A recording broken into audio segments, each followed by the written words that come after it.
18টি অধ্যায়কে আচার্যগণ 3 ভাগে ভাগ করেছেন। প্রথম 6টি অধ্যায় কর্ম শতক, মাঝখানে 6টি অধ্যায় ভক্তি শতক, শেষে জ্ঞান শতক। আর সমস্ত 18 অধ্যায় ভগবদ্গীতার মধ্যে ভক্তি শতক শ্রেষ্ঠ। ভক্তি শতকের ভিতরে 6টা অধ্যায়ের ভিতরে নবম অধ্যায় শ্রেষ্ঠ। নবম অধ্যায়ের ভিতরে অন্তিম শ্লোক হচ্ছে শ্রেষ্ঠ, মনমনা ভব মদভক্ত। তো এখন আপনাদের কাছে আমি বলতে চাই ভগবদ্গীতার মূল বিষয়বস্তু কি। তো মূল বিষয়বস্তু ব্যাসদেব গীতা মাহাত্ম্যে লিখেছেন, সর্ব উপনিষদ গাব দগ্ধা গোপাল নন্দন পার্থ বৎস সুধীর ভক্তা দুগ্ধম ঘৃতামিত মহৎ। তো ব্যাসদেব বলছেন সর্ব উপনিষদ গাব দগ্ধা, সমস্ত বেদ পুরাণ ইতিহাস যত প্রকারের শাস্ত্র রয়েছে, মনে করুন এটাকে একটা গাভীর সঙ্গে তুলনা করা যায়। আর গাভীকে দহন করেছেন ভগবান কৃষ্ণ, সমস্ত সারকে সংকলন করেন, তার সার বস্তু বৎসরূপী অর্জুনকে তিনি পান করিয়েছেন। এখন প্রশ্ন আসে, আমরা গাভী পালন করি, গাভীর দুধ কি বাছুরের জন্য নাকি সাধারণ মানুষের জন্য? সাধারণত সাধারণ মানুষের জন্য, বাছুর তো উপলক্ষ। অথচ গাভী বাছুর না থাকলে দুধ আসে না। তো সেই জন্য অর্জুনের মাধ্যমে জ্ঞান দিয়েছেন ভগবান, কিন্তু জ্ঞান তো সাধারণ মানুষের জন্য। তাই তিনি লিখলেন, দুগ্ধম গীতামৃতং মহৎ পার্থ বৎস সুধীর ভক্তা। এই ভগবদ্গীতার যে জ্ঞান, সমস্ত উপনিষদকে গাভীর সঙ্গে তুলনা করা হয়েছে। বাছুর হচ্ছে বা বৎস হচ্ছে অর্জুন, গাভীকে দহন করেছেন ভগবান কৃষ্ণ, আর দুগ্ধ হচ্ছে ভগবদ্গীতার জ্ঞান। এই দুগ্ধ কে পান করতে পারেন, অর্থাৎ ভগবদ্গীতা কে পড়তে পারেন, কে গ্রহণ করতে পারেন? তাই শ্লোকে বলা হয়েছেন সুধীর ভক্তা, ভাগ্যবান বা ভাগ্যবতী ভক্তগণ তারাই ভগবদ্গীতার জ্ঞান গ্রহণ করতে পারবে। সেই বিচারে শিল প্রভুপাদের কৃপায় আমরা অত্যন্ত ভাগ্যবান বা ভাগ্যবতী যে আমরা ভগবদ্গীতা পড়ার সৌভাগ্য লাভ করেছি এবং প্রভুপাদের কৃপায়, গুরুবর্গের কৃপায় ততটুকু বুঝার যোগ্যতা অর্জন করেছি।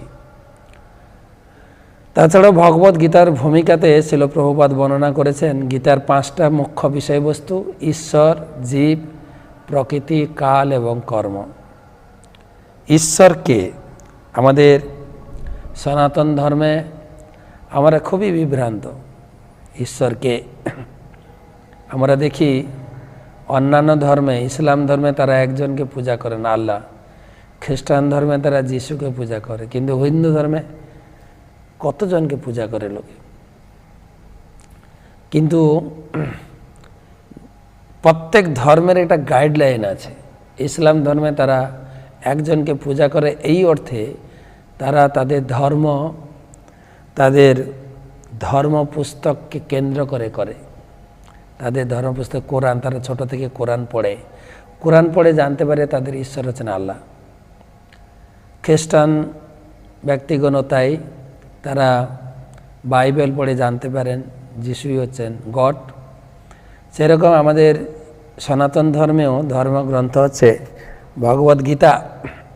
ভগবদ্গীতা পড়ে আমরা জানতে পারবো যে আমাদের আরাধ্য দেবতা কে। তাই গীতার প্রথম বিষয়বস্তু ঈশ্বরকে। আমি একটা উদাহরণ দিয়ে থাকি, আপনি যদি ডাক্তারি হতে চান আপনাকে ডাক্তারি বই পড়তে হবে, ইঞ্জিনিয়ারিং হতে চাইলে ইঞ্জিনিয়ারিং বই পড়তে হবে। কিন্তু ডাক্তারি বই বাজার থেকে কিনে পড়লেও আপনি ডাক্তার হতে পারবেন না। আপনাকে মেডিকেল কলেজে গিয়ে মেডিকেল প্রফেসরের আন্ডারে পড়ে ডাক্তারি হতে হয়। ঠিক সেরকম ধর্মের পুস্তক আপনি পড়ে ধর্মকে জানতে পারবেন, কিন্তু যথাযথভাবে ধর্মের তত্ত্ব জানতে গেলে যারা ধর্ম বিষয়ে অভিজ্ঞ তার আন্ডারে গিয়ে আপনাকে ধর্ম বিষয়টা জানতে হবে, ধর্ম পুস্তক পড়তে হবে। তাই চৈতন্য চরিতামৃতে বলা হয়েছে মহাপ্রভুর পার্ষদ স্বরূপ দামোদর গোস্বামী তিনি বলছেন, যাহো পড় ভাগবত বৈষ্ণবের স্থানে, একান্ত আশ্রয় করো চৈতন্য চরণে। চৈতন্য মহাপ্রভুর চরণাশ্রিত হয়ে তার ভক্তদের আনুগত্যে যিনি ভগবদ্গীতা পড়বেন তিনি বুঝতে পারবেন। তাই ঈশ্বর যে কে জানতে গেলে ভগবদ্গীতা পড়তে হবে। তাই ভগবদ্গীতার প্রথম শ্লোকে বর্ণনা করা হয়েছে ধর্মক্ষেত্রে, তুমি যদি ধর্ম করতে চাও, ধর্মের তত্ত্ব জানতে চাও, ধর্মের আরাধ্য দেবতাকে জানতে চাও, আরাধ্য দেবতাকে কিভাবে পূজা করবে, কিভাবে লাভ করবে তা জানতে চাও, তুমি গীতা পড়ো। তো 5টা বিষয়বস্তু: ঈশ্বর, জীব, প্রকৃতি, কাল এবং কর্ম। এই 5টি তত্ত্ব ভগবদ্গীতাতে পূর্ণরূপে বর্ণনা রয়েছে। ঈশ্বরকে, জীবের স্বরূপ কী, প্রকৃতিটা কেমন, এবং কাল বা টাইম কিভাবে সব কিছু ধ্বংস করে, যে হচ্ছে ভগবানের রূপ। কালোস্মি অহম, একাদশ অধ্যায়ে ভগবান নিজে বলছেন আমি হচ্ছি কাল। এবং আমাদের কর্ম, দেহ ধারণ নিমিত্ত আমাদের কর্ম করতে হয়, কিন্তু কি কর্ম করলে বন্ধন হবে, কি কর্ম করলে আমাদের মুক্তি হবে, তার বর্ণনা এই ভগবদ্গীতাতে। তাই আমরা জানতে পারছি ভগবদ্গীতার বিষয়বস্তু হচ্ছে সমস্ত বেদের সার, আর 5টা মূল বিষয়বস্তু: ঈশ্বর, জীব, প্রকৃতি, কাল এবং কর্ম। আর সংক্ষেপে যদি বর্ণনা করা যায় 18টি অধ্যায়। প্রথম অধ্যায়ের নাম হচ্ছে বিষাদ যোগ। ভগবান কৃষ্ণ এই প্রথম অধ্যায়ে কোনো জ্ঞান দেননি, তিনি অর্জুনের বক্তব্য শুনেছেন। অর্জুন ধর্ম সম্বন্ধে তার যে ভুল ধারণা, তিনি তার দেহধর্ম, কুলধর্ম, জাতি ধর্মের কথা তুলে ধরেছেন এবং বর্ণনা করেছেন। আমার আত্মীয় স্বজন, আমার এই সমাজ উচ্ছন্নে যাবে, এই সমস্ত বলার মাধ্যমে সাধারণ লোক যে ধর্ম বিষয়ে যে সমস্ত তত্ত্ব তুলে ধরেন, ঠিক সেইভাবে অর্জুন তুলে ধরেছেন ভগবান কৃষ্ণের সামনে। তাই প্রথম অধ্যায় থেকে আমাদের এই শিক্ষা লাভ করতে হবে যে আমাদের দেহ ধর্ম, জাতি ধর্ম আর সমাজ ধর্ম যে প্রকৃত সনাতন ধর্ম নয়, তা বোঝানোর জন্য অর্জুন প্রথম অধ্যায় তুলে ধরেছেন। আর এই প্রথম অধ্যায় থেকে এই শিক্ষা আমরা লাভ করি, যতদিন আমরা এই দেহ ধর্ম, জাতি ধর্ম, সমাজ ধর্মের মধ্যে থাকব, ততদিন আমাদের ভাগ্যে কেবল বিষাদই জুটবে, যা অর্জুনের জুটেছিল। অর্জুনের মাধ্যমে ভগবান শ্রীকৃষ্ণ এই শিক্ষা দিয়েছেন। অর্জুন এই সমস্ত কথা বলে তিনি যুদ্ধ করতে নারাজ হয়েছিলেন। দ্বিতীয় অধ্যায়ে গিয়ে তিনি ভগবান শ্রীকৃষ্ণের চরণে আত্মসমর্পণ করলেন, তিনি দীক্ষা গ্রহণ করলেন এবং ভগবান শ্রীকৃষ্ণ তাকে দীক্ষা দিয়েছেন। দীক্ষা দেওয়ার পরে ভগবান তাকে আত্মজ্ঞান দিয়েছেন। আত্মজ্ঞান দিয়েছেন, আমি দেহ নই, আমি আত্মা।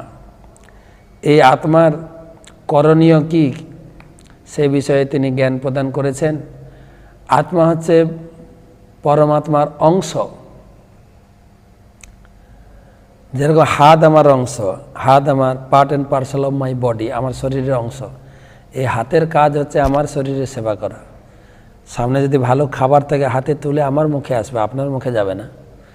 ঠিক সেই রকম কেউ যদি মারতে আসে, আমার হাত উঠে যাবে শরীরকে রক্ষা করার জন্য। যেহেতু হাত শরীরের অংশ, তাই হাতের কাজ হচ্ছে শরীরের সেবা করা। ঠিক সেই রকম আত্মা হচ্ছে পরমাত্মার অংশ, পরমাত্মার সেবা করা উচিত। সেই পরমাত্মার সেবা কিভাবে করব, তখন চলে গেল তৃতীয় অধ্যায় কর্মযোগ, কিভাবে কর্ম করা উচিত। তারপরে চতুর্থ অধ্যায়ে জ্ঞানযুক্ত হয়ে কর্ম করা উচিত। সেই চতুর্থ অধ্যায়ের নাম হচ্ছে জ্ঞানযোগ। আর জ্ঞানযুক্ত হয়ে কর্ম করা উচিত। আর জ্ঞান, আপনি ভগবদ্গীতার জ্ঞান লাভ করেছেন, তার কি প্রমাণ? পঞ্চম অধ্যায় কর্মসন্ন্যাস যোগ, সেখানে বর্ণনা করা হয়েছে আপনি যদি ভগবদ্গীতার জ্ঞান লাভ করে থাকেন, তাহলে পদ্মপত্র ইমাম ভাষা পঞ্চম অধ্যায় 10 নম্বর শ্লোকে বর্ণনা করা হয়েছে, আপনি সংসারে থাকলেও আপনাকে সুখ দুঃখ স্পর্শ করতে পারবে না। ঠিক যেরকম পদ্মপত্র ইমাম ভাষা, পদ্মপাতা জলে থাকলেও জল তাকে ভেজাতে পারে না। তাই আমরা সংসারে থাকলেও সংসারে কোনো সুখ দুঃখ আমার জীবনকে স্পর্শ করতে পারবে না। আমি সবসময় আনন্দে, দিব্য আনন্দে ভগবান কৃষ্ণের আশ্রয়ে থাকব। তারপরে ষষ্ঠ অধ্যায়, আপনার জীবনকে আনন্দময় রাখতে গেলে মনকে আপনাকে সংযত করতে হবে। ষষ্ঠ অধ্যায়ে মন সংযমের কথা বলেছেন। এই গেল পুরো কর্ম শতকের প্যাকেজ।